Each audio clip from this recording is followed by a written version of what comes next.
समय इस कदर बीता हम बड़े हो गए, छोटे से थे अपने पैरों पर खड़े हो गए। समय इस कदर बीता हम बड़े हो गए।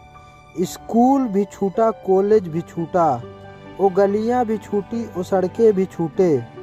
छूटे जबाने जहर हो गए, समय इस कदर बीता हम बड़े हो गए। इसके आगे विपुल पांडे जी कहते हैं, समय इस कदर बीता हम बड़े हो गए। अगली पंक्ति में विपुल उर्फ अवकाश कुमार पांडे जी कहते हैं जो सारे जबाने हैं अपने, जबाने ही सारे जहर हो गए। समय इस कदर बीता हम बड़े हो गए। अब इसमें मैं आप लोगों को बताना चाहता हूँ, मैं इस कविता में अपने माध्यम से क्या पिरोया हूँ, क्या आप लोगों को बताना चाहता हूँ।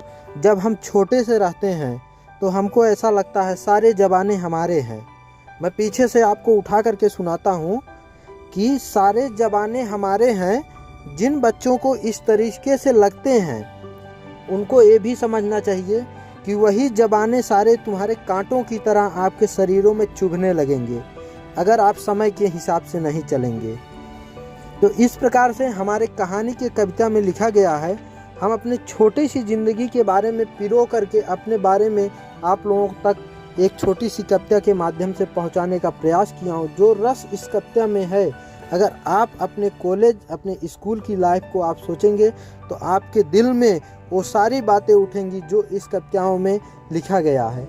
मेरे माध्यम से आप लोगों तक पहुँचाने का एक ही उद्देश्य है कि समय इस कदर बीता हम बड़े हो गए। मतलब जिस दिन से हम अपने पैरों पे खड़े होते हैं, समझो उस दिन से हम बड़ा होने शुरू हो जाते हैं। और जिस दिन हमारा स्कूल और कॉलेज की लाइफ ख़त्म होती है, उस दिन हम बड़े होके एकदम खड़े हो जाते हैं। हमको उसी दिन से अपने जिम्मेदारियों को सारा एहसास होने लगता है कि हमको करना क्या है, हमको आगे चल के क्या करना है, हमको क्या बनना है, क्या नहीं बनना है।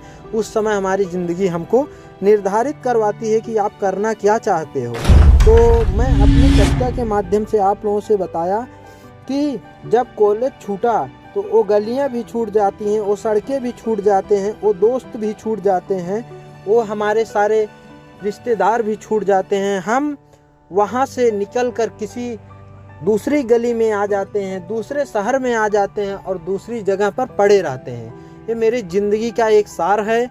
मैं अपनी ज़िंदगी में जिस तरीके से देख रहा हूँ वो आप लोगों तक पहुँचाने का प्रयास किया हूँ। अपने ज़िंदगी के आगे की भी कहानी अगर मैं लिखूँगा तो आप लोगों तक कविता के माध्यम से पहुँचाऊँगा।